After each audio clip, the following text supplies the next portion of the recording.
Good afternoon, everyone. Thank you so much for joining us today and welcome to this month's Lunch and Learn research seminar on supporting placement stability for children in out-of-home care.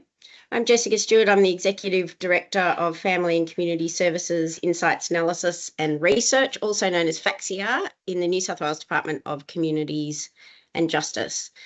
Before we begin, I'd like to acknowledge that wherever we are joining today's webinar from across New South Wales, Australia and beyond, we are all living and working on Aboriginal land that was never ceded. I'd like to personally acknowledge the Bidjigal people, who are the owners and First Nations people of the area where I have the privilege of joining you from today.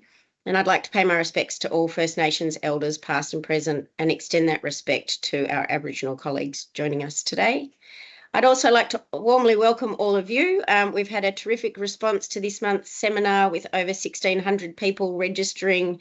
It's always really fantastic to see such keen interest in understanding the latest evidence, and this topic around placement stability for children in out-of-home care is a really important one. So thank you so much for joining us. So today's FACSIAR Lunch and Learn webinar will focus on how best to support placement stability for children in out-of-home care. We'll firstly be hearing from Dr. Nafisa Asif, Senior Researcher here in FACSIAR, and then Dr. Fred Wulczyn, Director from the Centre for State Child Welfare Data in the United States, joining us all the way from Chicago. Thank you so much, Fred, who will present findings from the Pathways of Care Longitudinal Study. For those of you who don't know, the Pathways of Care Longitudinal Study, which we call POCLS, is the first large-scale prospective longitudinal study of children and young people in out-of-home care in Australia. It's led by FACSIAR here in DCJ and involves an international research collaboration. We will hear about the impact of placement stability on children's development and wellbeing and factors that can enhance the stability of placements.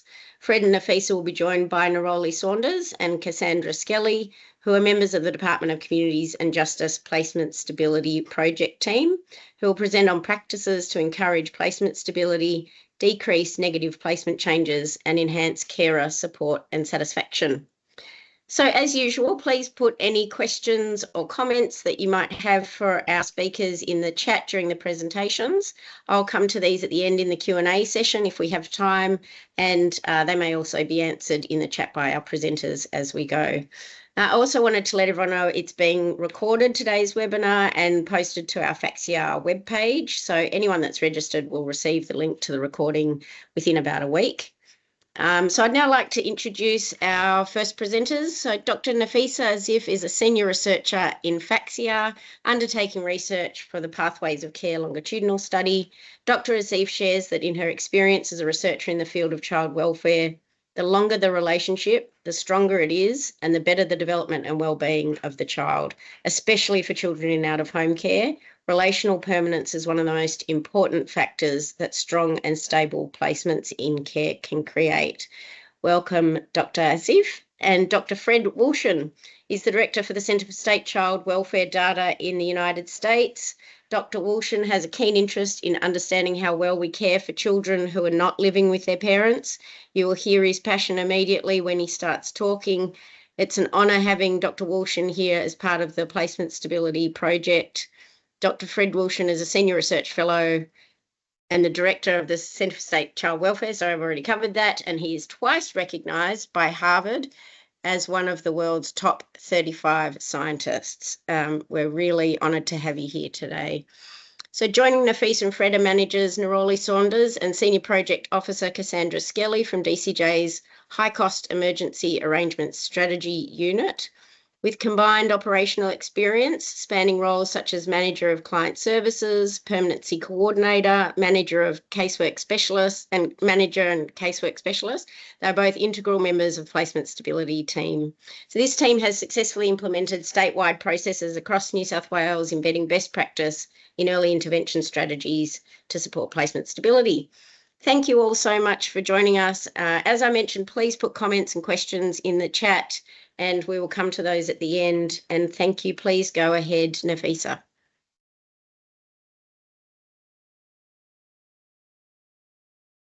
Good afternoon, everyone, and thank you, Jess, for the introduction. I'd also like to begin by acknowledging the traditional owners of the land I'm joining you from, beautiful Dharawal country, and pay my respects to our elders past, present, and emerging. Today, I will be sharing key findings from the Pathways of Care Longitudinal Study, or POCLS, focusing on placement stability and its impact on children's developmental outcomes. Much of this evidence comes from our POCLS research report by Dr. Fred Wulczyn and a journal article by the POCLS team in FACSIAR. So what is POCLS? As Jess has just mentioned, it is Australia's first large-scale prospective longitudinal study of children and young people in out-of-home care. It links administrative data across child protection, health, education, and offending, with first-hand accounts from children, caregivers, caseworkers, and teachers. The study began in 2011 and tracks the experiences and outcomes of 4,126 children who entered care for the very first time between May 2010 and October 2011. So far, 6 waves of data collection have been completed, and in 2025, for the first time, we will interview young adults who experienced out-of-home care and now aged between 18 and 25 years. The goal of the POCLS is to provide significant new knowledge to inform policy and practice to improve outcomes for children and young people in out-of-home care. This slide tells us how many children have participated in the POCLS interview. At wave 1, there were 1,285 children. At wave 6, it was 543.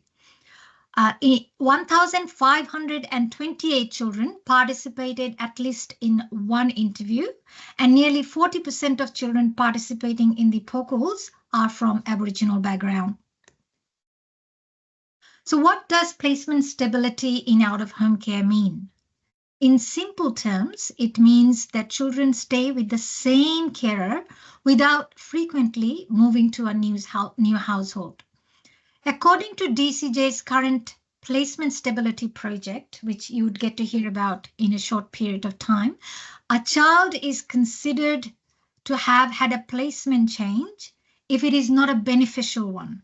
That means a negative placement change. For example, if a child moves from foster care to self-placement, high-cost emergency placement, or a residential care placement. Alternatively, if a child moves from a high-cost emergency arrangement to a foster care, this is not counted as a negative placement change, as the child is moving towards physical permanency and from a short-term arrangement to a placement. In the POCLS, however, a child is considered to have a placement change when they change carer, regardless of the outcome, excluding the placement with the carer with whom the child already have had a placement with. This is known as distinct placement changes. Now, both the counting rules exclude any non-permanent placement, such as respite placement up to 21 days and other emergency placement less than 7 days.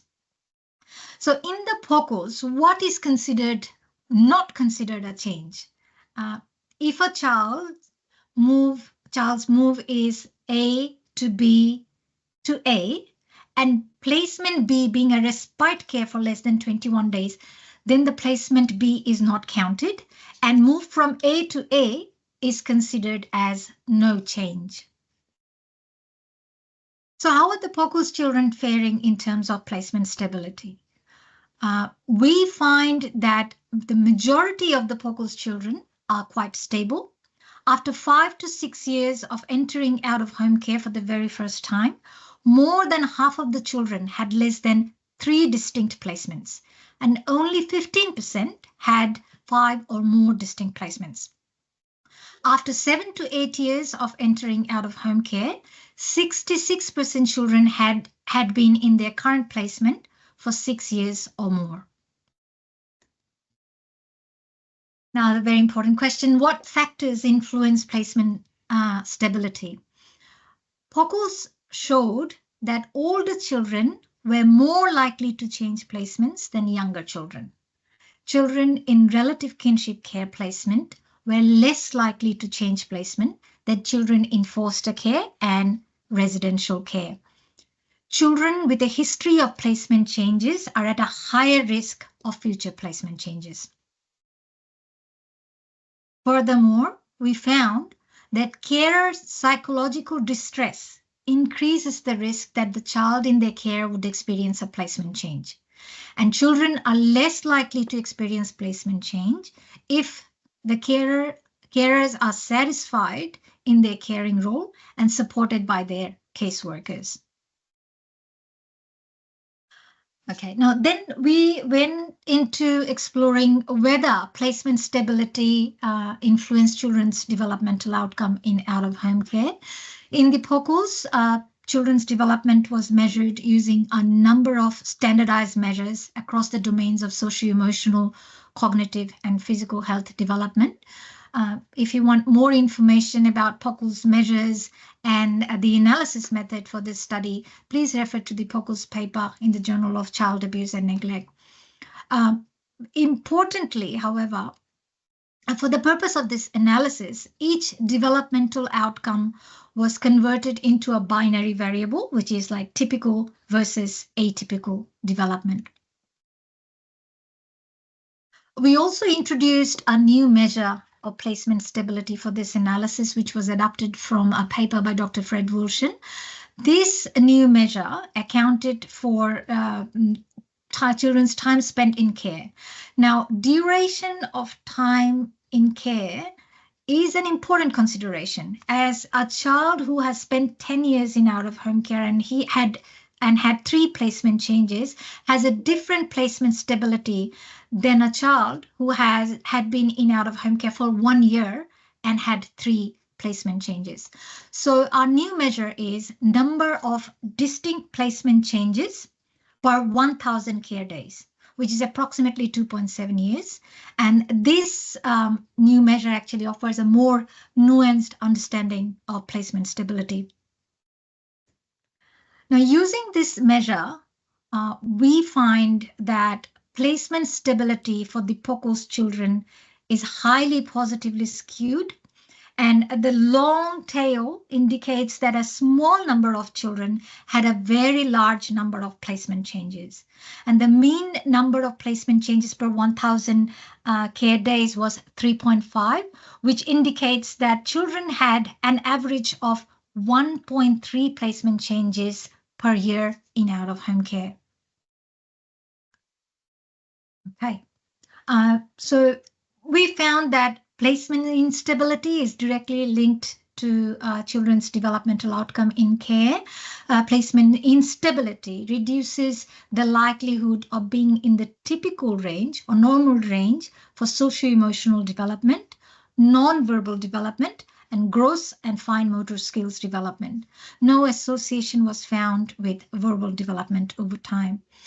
So if a child changes placement, each placement over a period of 2.7 years reduces their chances in being in a typical range by 1 to 2% across each developmental domains. There were also other factors which were associated with children's developmental outcome, which include children's age of entry to out-of-home care, children's placement with relative kinship care, etc. And we also found that children with older carer, 61 years and above, high annual income, university education, were more likely to be in the typical range for developmental outcomes. Children who lived with a carer who had moderate to high level of psychological distress were actually less likely to be in the typical range for socio-emotional and verbal development. So in summary, we can conclude that placement stability is a crucial factor for children's development in out-of-home care. However, child development in out-of-home care is a very complex issue, and many factors contribute towards optimal development. For example, placement with relative kinship care, carer well-being, carer support, care satisfaction, etc. Now, these factors do not work in isolation. They are intertwined. Now, it is actually promising that there are some common protective factors to achieve stability for children in care and better developmental outcomes for children in care as well. Now, these factors require policy and practice focus. For example, if additional support reduces caregiver stress and improves their parenting experience, then the benefits of that extra attention may improve placement in stability in care and by extension, children's developmental outcomes. These findings reinforces DCJ's current focus on placement stability as an important area for intervention to improve children's developmental outcomes in care. The current placement stability project is heavily informed by these findings. However, I would also like to mention that there are a number of other factors that may be associated with children's placement stability and developmental outcomes, but those were not considered in this analysis. For example, placement with siblings, family time with birth family members, cultural connection to country, relational permanence, etc. Future analysis using the POCLS data could actually consider these factors. Thank you. Fred, over to you. I guess that's my cue. I know we didn't practice this, but could you go back to the bar chart? I just want to have that image on people's minds. So again, thanks, Jessica, for your introduction. More than necessary, more was said than necessary. I come to you from Chicago, beautiful city on the shores of Lake Michigan. Historically the land of the Potawatomi people. And so I want to acknowledge all that their heritage has brought to the city to make it the beautiful city that it is. We are indebted to their culture and values as we maintain our beautiful city. I'm here to sort of pick up on some of the themes that were raised, and I wanted to come back to this one and use it to raise a general point about this issue of placement stability. So you'll see the x-axis there. That's time from when they went into out-of-home care. And as the bars get taller, we're seeing an increase in the risk of movement with the passage of time. So this is the benefit of the longitudinal perspective. It says not just what's the average number of moves per child, which is the way we usually think about it, but what is the average number of moves with and its connection to the passage of time. And we see that as time goes on, placements become more stable. Initially, there's not too much movement, and then there's a dramatic spike that takes place. And it's important to see that this is happening early in the placement experience. And I think we can all acknowledge that one of the most difficult things to do is pair a young person with a carer who understands sort of what they're getting involved in with regard to bringing someone else's child into their home.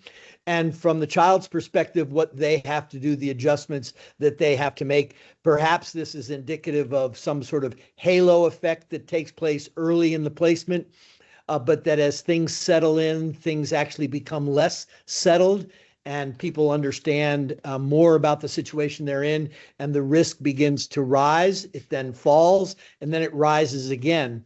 And that rising again may be a function of what's happening to young people as they age from pre-adolescence, for example, into adolescence. As that developmental process takes shape, we may find, we may expect there to be an increase in the risk of changing placements as the match between what the child needs is changing and what the caregiver can provide is changing. So when we think about, as Nafisa said, and as you'll hear from the placement stability team, you'll hear that support is important. It's not just general support. it's support when the risk of changing placement is highest. And so as we think about the transition, think about, for those of us who have had children, think about the transition and the associated stress levels that go up as your children go from 11 to 12 to 13 to 14 to 15-year-olds. These are naturally dynamic times, and we should expect these naturally dynamic times to show up in our measures of placement stability. So in anticipation of a need for support, think about when in the life course of the foster care, in the life course of the child, and how they intersect, when we might expect and then can act proactively with regard to the risk of a placement change. Not in the heat of the moment, but 6, 9, 12 months in advance of the young person arriving at a developmental stage in their life when the risk is high. You heard in what was talked about earlier, a lot of focus on child and family level factors. One of the things that we found is that there are community level factors, and to some extent, this is reflected in the experience of being supported that the foster carers reported. Some foster carers reported feeling more supported, and that report of feeling more supported varied from one district in New South Wales to another. It's important that we use that evidence and ask a very simple set of questions. I observe that placement stability is higher in the offices where I'm working. I observe that the foster carers are not well supported in my area. I think it's because. And when you get to the I think it because part of that conversation with your colleagues, you're beginning to get at the root causes and what can be done at a systemic level to reinforce the kinds of things foster carers will need to provide the stable care we're asking them to provide. The other thing is, we've talked here largely about average effects, like this is what's true generally, but there are going to be subpopulation effects that are important to look at. So early in placement is a high risk period, but it's going to be different for babies coming in out of home care, preschoolers, elementary school age kids, and teenagers. And what do these developmental stages say about the risk of permanency and how best to intervene?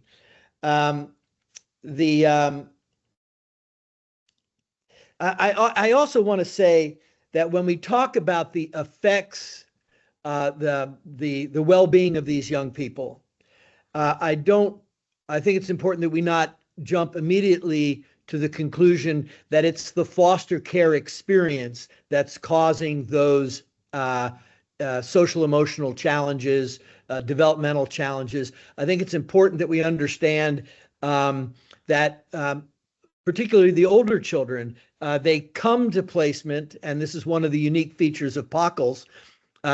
We know their status at the time the final order was issued. From that, where do they go developmentally? And that initial starting point says something about who they are at that moment, and then who they become. And who they become is often correlated with who they are at the beginning. And so the power of foster care, to the extent we're using it to protect children, the power of foster care is helping them navigate the path from where they were at the time of the first measurement occasion, where they were from a well-being perspective, and then where will they be in the future. And it's really about using the tools that you have at your disposal to not just manage the current situation, but the pathway that they're going to take. Hence the pathways of care title in the study name.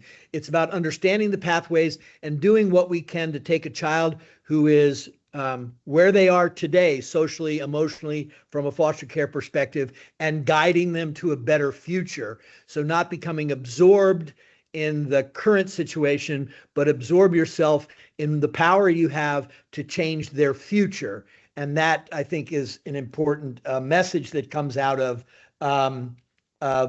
what you're doing. So I'll stop there. I know there are important messages from the folks at FACSIAR who and DCJ that are doing the work. So I want to let them have due course to talk about all their wonderful work. And thank you very much for your time.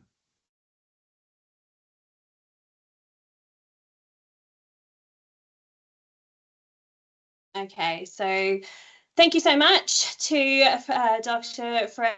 Nafisa. It's always a privilege working alongside them. This is our second time presenting with them. The first was at the practice conference, and now with all of you here today. I must say we might have to rejig the order so we don't have to be following after them, because it is quite a big shoes to fill for Cass and I.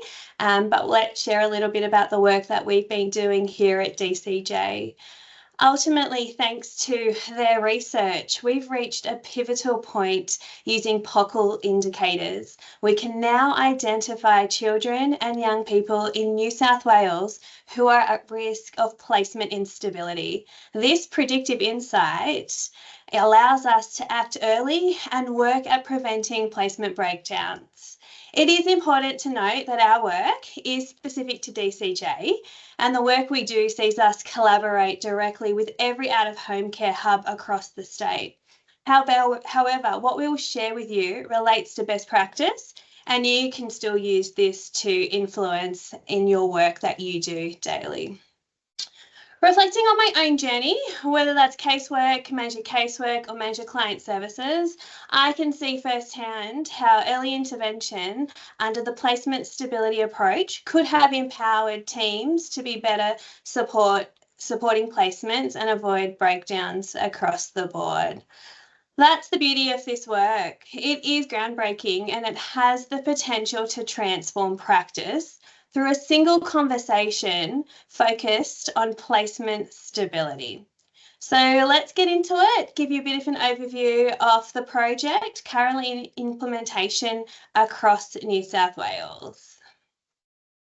Okay, so when we're looking at defining placement stability in out-of-home care, we know that it refers to whether a child experiences changes in their primary caregiver, commonly known as placement changes. Placement instability typically describes children who undergo multiple placement moves during their time in care. We know, and you would agree, that children in out-of-home care need safe, predictable and stable relationships to recover from adverse experiences. The stability of their placement, whether with a foster carer or relative kinship carer, has a profound impact on their well-being, both in the immediate term and over the course of their lives. And whilst the number of placement moves is only one part of defining stability, it is one that is particularly relevant for our caseworkers and managers who are making these decisions and implementing interventions for children in out-of-home care. We know from the research that's been shared with us already that our children who experience multiple placements are more likely to face distrust and difficulties forming secure attachments, behavioural and emotional challenges, physical and mental health issues, and academic struggles. Many of the risk and protective factors linked to placement stability are known at the beginning of a placement. These can and should be considered when planning casework and delivering support to the child, their carers, and their family. This is, in essence, what we call an early intervention approach to placement stability. Initial placement decisions do have long-term impacts on a child's trajectory, and the research and practice shows that the highest placement disruption occurs within the first 2 months, highlighting the need for more intensive support during this critical period. We have a thought process that a child's first placement should be their best placement and hopefully is their last placement, and this resonates with many. There's a correlation around our immediate provisional assessments and having a long-term lens on them when we're placing those children early on. When we think about promoting stability through proactive practice, we know that by identifying children at future risk of placement moves and implementing a responsive, evidence-informed interventions, we should, and we definitely can start this now. We need to start by strengthening the resilience of our carers. Cass will share a lot about this, but there is a lot of information around how we can do things and supporting our carers better. Supporting the wellbeing of our children is just up there and right at the top. Engaging our families of origin in meaningful ways and supporting our caseworkers better with language. A common language that we all have heard over the years is placement breakdown, but what we want to do is just empower our caseworkers to work across that. Whether that's stabilised placement, that's where we want to spend most of our time and our efforts in. Placement move is when we all come together and we understand a placement move may be occurring, casework team, parents, carer, child, everybody's on board and transition tools are used. Placement breakdown is where we want to spend the least amount of our time, and that's around, an unsafe assessment or a critical incident or relinquishment of care. We know that these proactive approaches are key to improving outcomes and reducing the likelihood of placement breakdowns across our out-of-home care system. So talking a little bit, and you heard quite a bit about this already from Dr. Fred and Dr. Nafisa, but here's what the evidence says, and this is what we know.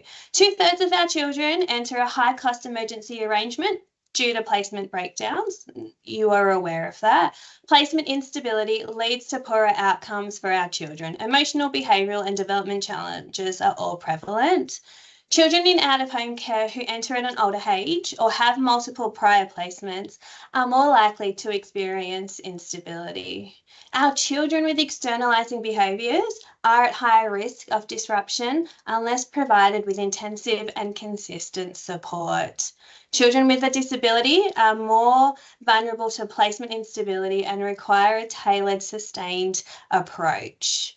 Carer experience matters. So placement changes are less likely when carers feel supported and satisfied in their role. There is a direct correlation in a carer's experience to the length of a placement over a period of time. How we treat our carers, and I know there's some here today, and how we engage with them has the ability to lengthen a placement over add years to it.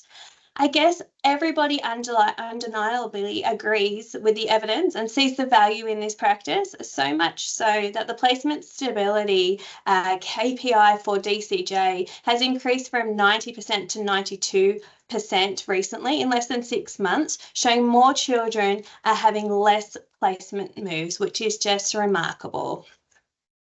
So just finally, before I hand over to Cass, who's going to talk to you specifically around cohorts, and the work that has been specifically done with the research and the children in care and out-of-home care, in care with DCJ, I just want to spend some time talking to you a little bit about cultural connection. And the purpose behind this is we really want to highlight that it is a critical factor in placement stability.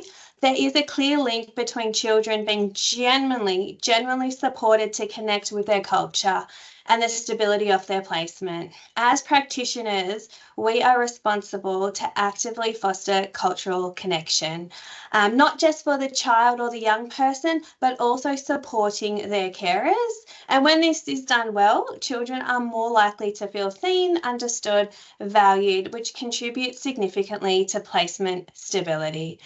When we talk about children who are placed with carers, not of the same culture or cultural background, we know that cultural support is lacking, and we've seen how basic challenges can escalate into major issues that ultimately lead into placement breakdowns. This reinforces the importance of intentional, culturally responsive practice as a protective factor in out-of-home care. We know that our Aboriginal children are more likely to reside with relative and kinship cares, which shows a strong correlation with our Aboriginal placement principles. Our culturally and linguistically diverse children in out-of-home care are more likely to be placed with foster carers than kin, and the research did show that around 54% of those children had about 2 to 3 placement moves within the first 5 years. We need to engage in culturally responsive practice, and we think something around the detail and the level of the cultural support plans that we're doing can engage and involve our carers and our children. This takes my mind to some work we've seen from Auburn CSC and a wonderful cultural support plan that's still sitting on our minds 3 months after we first read that. We saw the level of detail put in by this caseworker who specifically spoke about this child's culture, what they liked, what they enjoyed. We could tell you more about that child by reading that piece of paper, that document that was alive. And we think about how much we know that meant to that child because of the work that caseworker did. We're looking at creative approaches for our cultural support plans where possible. And we're also looking at culturally reflective practice. For us, that looks at exploring our personal and cultural biases, understanding practices. And I think about when we're writing our cultural plans or we're having those cultural consults, how can they be meaningful and more supportive where possible? We absolutely want to advocate more for our families and empower those carers. We found a massive opportunity to engage our Sudanese carers across the state of New South Wales. There was not support for them. So we brought them all together and we're trying to create an opportunity for them to connect so they can be the best possible carers that they can be for these children. This is just a small sample of the work that we are doing, and hopefully that gives you a bit of a taste of some of the work. Now I'll hand over to Cass, who's going to share a little bit more around the cohorts and specifically around the carer work. Thanks, Cass. Thanks, Norali. I'll just go across this. So this is the cohorts that the Placement Stability Project is focused on, and it's based strongly in research and data, which Nafisa and Fred touched on. So for us, a focus on enhancing placement stability requires a shift from crisis-driven practice and acting only when a placement appears to be at risk to adopting more of an emphasis on early intervention and knowing that earlier support for a child, care and family can significantly impact the longevity of a child's stability and their wellbeing in both the short and the long term. So we're focusing currently on 3 specific cohorts of children, as outlined on the slide there. The cohorts have come directly, essentially from POCLS. Children who fit the parameters of these particular cohorts are shown to be at significant risk of placement instability, either immediately or in the future. And even though we're only working with our DCJ out-of-home care children, this information I would hope would be invaluable to our NGO out-of-home care providers as well. So for cohort 1, the child's first year of placement can require the most support from caseworkers and other services and has the highest risk of placement breakdown. And the needs that the child displays in this year can continue to have an impact on their placement in the years following and subsequent placements. The research shows children who are aged between 6 to 12 years old who have externalising behaviours and or a disability and who have already experienced one or more placement changes are at very high risk of experiencing placement instability throughout their out-of-home care journey. So that is cohort 2 for us. And then finally, cohort 3 are children who are in a high-cost emergency arrangement and they're transitioning to a foster or relative carer. They are also deemed at very high risk, especially of re-entering a high-cost emergency arrangement if the appropriate supports are not provided to both the child and carer before, during and after their transition from a high-cost emergency arrangement. So I'll go now into the practice considerations. It might answer some of the questions in the chat, perhaps, around enhancing placement stability for not only children outlined within the vulnerable cohorts, but these practices could be utilised for any children in out-of-home care. So the system review into New South Wales out-of-home care found that out-of-home care providers have failed to listen to carers, children and families. The review noted carers need more information about the children they are caring for before children are placed with them and during the placement. Carers want to be listened to and treated as partners in delivering better outcomes for children in their care. And we know that carers play a vital role in supporting children and young people in care, but unfortunately they often feel undervalued and at times unsupported. This slide has some quotes from the most recent carer survey completed by Carers for Kids New South Wales, which was formerly My Forever Family So casework practice that can increase carer support and satisfaction includes providing carer check-ins regularly that are separate to home visits with children to see how the carer is managing and what their support needs are, and then following through on meeting those needs. A check-in can be a phone call, email, text, whatever medium the carer prefers. Linking carers to their peers, excuse me, through carer support groups that are being run locally by other carers, holding regular events for local carers, and holding morning teas or drop-ins for carers to increase access to their peers, which is shown to enhance placement stability. Offering therapeutic carer support when required. Carers too can experience trauma from being a carer, and providing a caring role can have a significant stressor in the life of the carer and their own family. Carers need to be supported to access self-care. Working with carers to develop carer support plans and ensuring their implementation and review. Those plans might include identified carer training opportunities, how often the carer wants to be checked in with, respite needs, informal carer supports that can be accessed, and so on. We see them similar to a case plan for children in out-of-home care, but for our most important resource, our carers.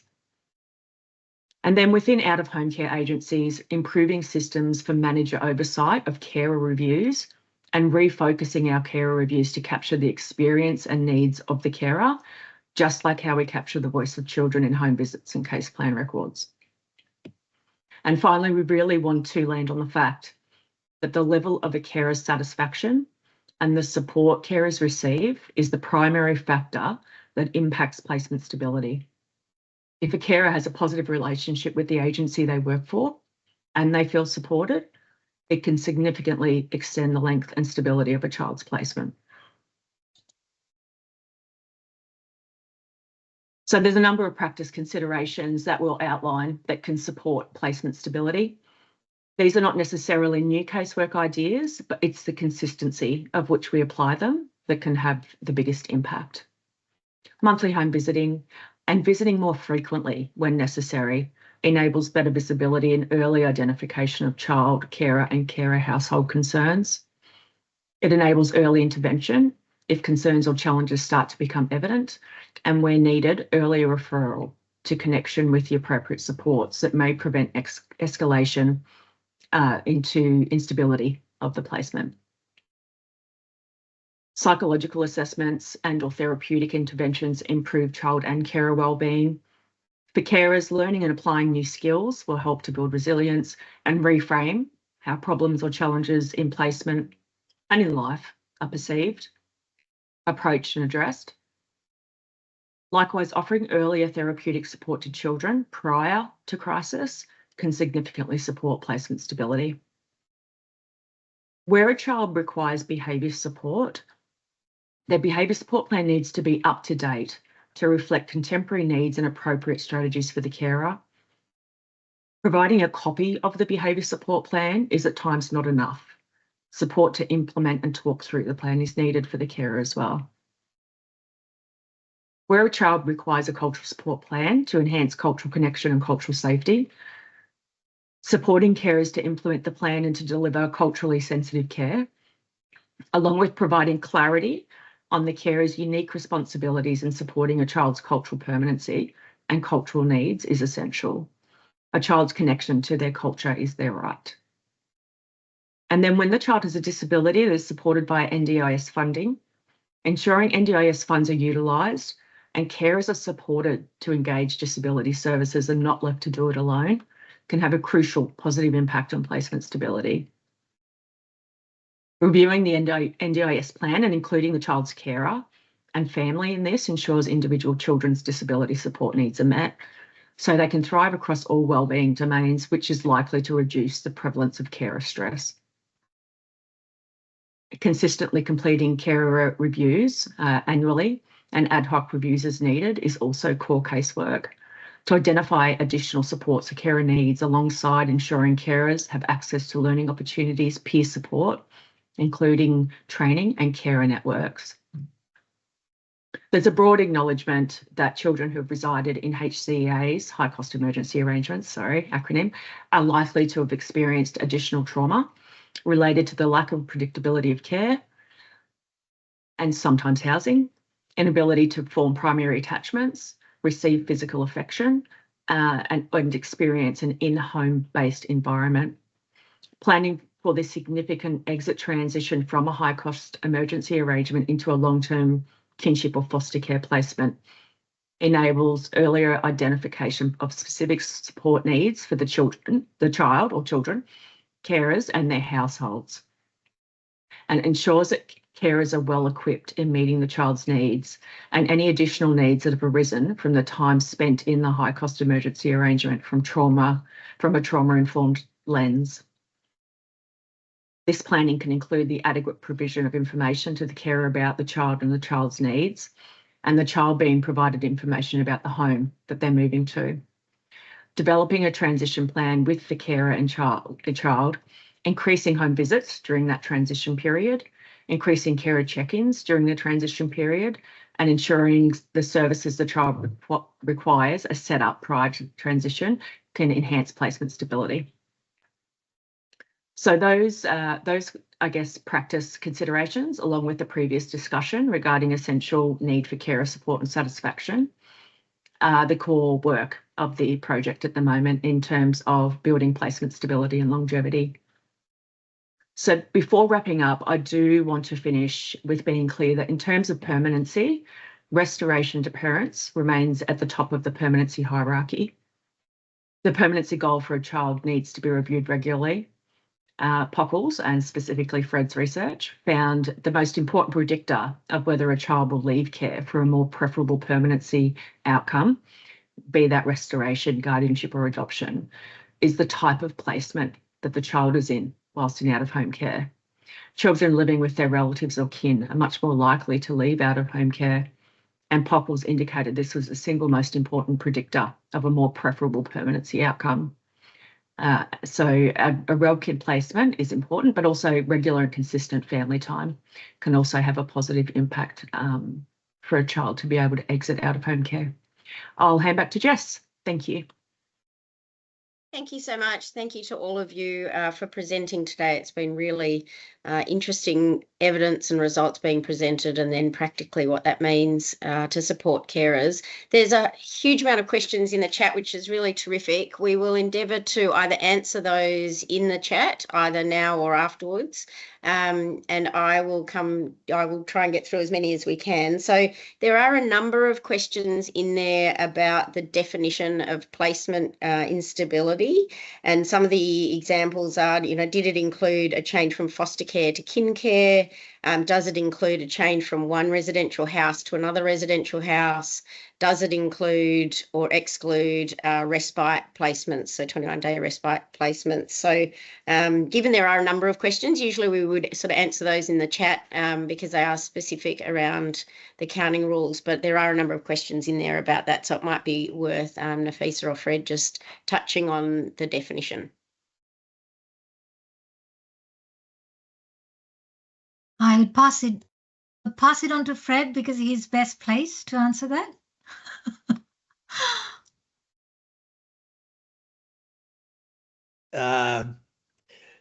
Thanks. I don't know that I am the best person to answer that question. I think we've seen a number of definitions. I think the important thing to remember is not, excuse me, not what does it look like when you measure it this way? What does it look like when you measure it this way? But how does what we learn about placement stability change when we change the way we measure it? Because ultimately, these are the experiences of the young people. If they experience a respite placement for 14 days, that's their experience. And so when we include it in placement stability as a measure of placement stability, what does that look like? What does it look like when we remove that from the way we define it? Because in those changes are important insights, and it's the changes in definition and how it changes the relationships between placement stability and some other outcome. And so it's not an either or proposition. It's a both and comparing what you see when you change the way you look. I think that's the most important answer that I can give to the question. The details, I saw that one question came up. Well, when we did our study, what did we do with the 21-day measurement question? And I have to be honest with you, we did that study a while ago. I would have to go back to our notes and refresh my memory. But in any event, I would encourage you not to lock in on a particular definition, but think about all of the ways we can measure it and all of the ways we do measure it and how our understanding is enriched by seeing it through different lenses. Excellent. Yep. Sorry, Jess. Just to add to that, it is actually a very easy thing to understand, placement stability, but it is very, very difficult to measure. There is no consensus in literature how we can best measure placement stability. In the POCLS, we have tried different measures and different way, including, excluding, different counting rules, but then we tried to capture their recent experience in between waves in order to find out what is their recent experience of stability in out-of-home care. Yes, we excluded respite care of 21, which was less than 21 days, if that answers the questions. Thanks. Thank you both. And I'll just move on to a few other topics that people have raised. There was one around how does the impact of meaningful connections with family impact placement stability? And also, does a change of caseworker also increase the risk of placement change? I'm happy to talk to that, Jess. Thank you, Cassandra.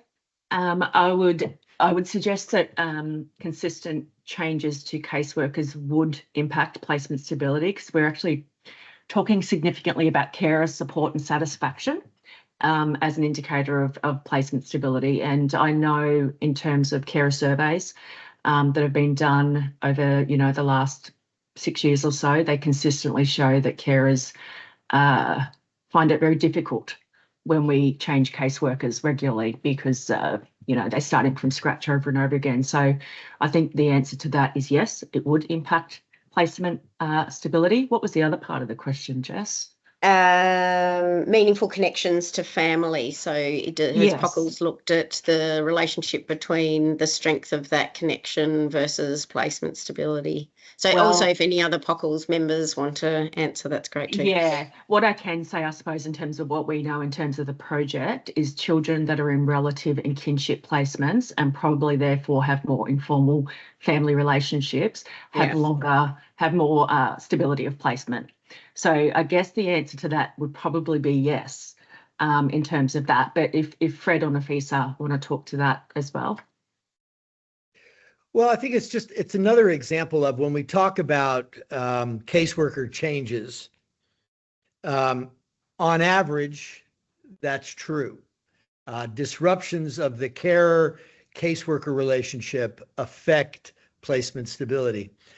But I'm sure you will encounter times when it's a good idea to bring another caseworker into the situation because they'll understand the carer from a different perspective. So I don't want you to walk away from this thinking that, well, we just cannot change caseworkers because it's a bad idea. I think you still have to make an individual assessment and say the primary goal here is to create the best possible living situation for the young person. And what tools do we have at our resources? If someone brings a fresh set of eyes, understands the possibilities in a slightly different way, then we're obligated to try those ideas. So these are not hard and fast rules. They still require discretion on the part of the worker and assessment of the situation. And yes, on average, changes are difficult, but that doesn't rule out their necessity from time to time and the possibility that they could actually be a benefit to the situation. So there are trade-offs involved in each of these, and we want you to be aware of the possibility of those trade-offs and how to weigh them in a productive way. And the way to do that is to focus on what's going to be good for the child and the carer in their relationship. Thank you, Fred. There's a few questions related to the support, the access to support. So can the HCA Placement Stability Team assist or support with out-of-home care children in 1, the first year of the placement, and 2, for children who have already experienced instability? And if so, how is this support accessed? And there was another question about targeted support for children with complex needs, including neurodiversity. So Neroli or Cassandra, did you want to talk a little bit more about specific supports? Thanks, Jess, and thanks, Karen. I did quickly respond in the chat, but ultimately the work that we provide across the state of New South Wales is direct support to every single out-of-home care hub. So the cohort and the information generated from the research and then child story, we work alongside those manager caseworks, manager client services and caseworkers. So that is direct check-ins every month with them, talking about the children on the cohort, understanding their challenges specifically, what's working well and what does that look like. And then we can extend that beyond that. So caseworkers reach out to us for consults or group supervisions. That's where we will provide that guidance or support in that consultation environment, or we can have, I guess, direct opportunities to have practice uplift across those best practice casework activities that Cass spoke about in the presentation. There is no kind of referral process to come to us because we generate the children on the cohort based on the information from the research and child story. Our work is ever evolving, right? Because the cohort changes every month. So if you're thinking about cohort 1, it's children within their first 12 months. So that's a frequently changing cohort. Cohort 2 is a little bit longer, but if a child is aging out of that cohort. So that's why we run the information in regards to the children every month. So we get fresh information, which gives us the opportunity to work with our CSCs directly and support them in terms of this early intervention approach and try to help them to understand that these children, if nothing changes, could be at risk of placement instability, and how can we scaffold them as much as right here, right now, I guess, ultimately. Cass, is there anything that you wanted to add? And I know there's a second part to that question as well, Jess. No, I think you nailed it. Neroli. The second part, Jess, sorry, I missed that on the chat. They were just different. I've lost it now too.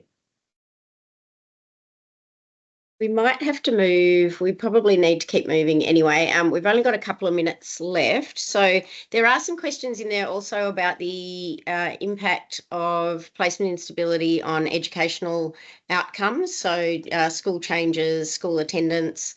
POCLS has done some analysis looking at educational outcomes for kids in that cohort. So we'll post access to those resources and reports on the webinar website and send everyone a link. Given we've only got a couple of minutes left, could I please just ask each of our fantastic presenters on if you wanted people to take away one key message from today's presentation, what would it be? I'll start with you, Nafisa. That would be while placement stability is a necessary condition for positive development for children in out-of-home care, it is not sufficient on its own. It must be supported by a broader ecosystem of protective factors. Thank you. Thank you. Neroli, I'll go to you next. Thanks, Jess. I think for so long we have focused on placement breakdowns and crisis. The opportunity to work on an early intervention lens within out-of-home care is really exciting. It will take a shift for us to start focusing on those placements that don't look unstable right now, but the research suggests, and it is there for us to know that we can make a difference to these children even if they don't look unstable. So an opportunity for early intervention within out-of-home care sounds crazy, but the research is there for us to stabilise these placements early on, and that can just mean better outcomes for everybody across the board. Thank you.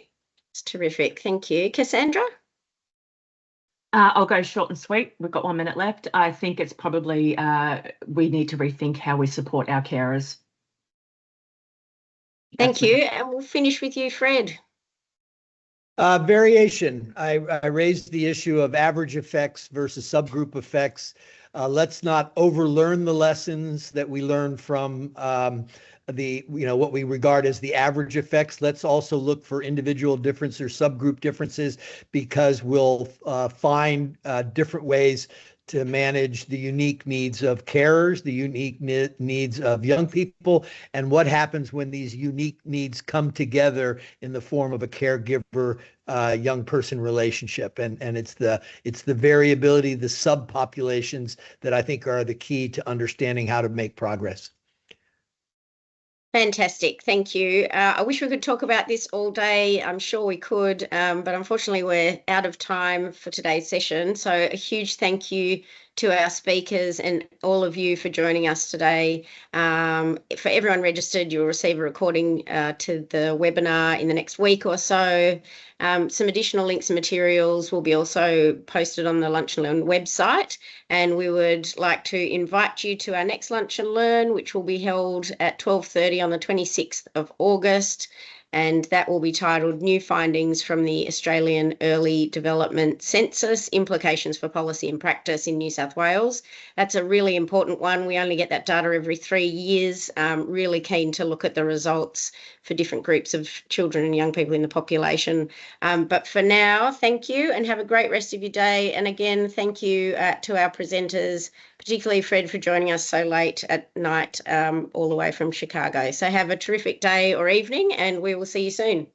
Thank you. My pleasure. Thank you, Thanks, everybody. everyone. Take care.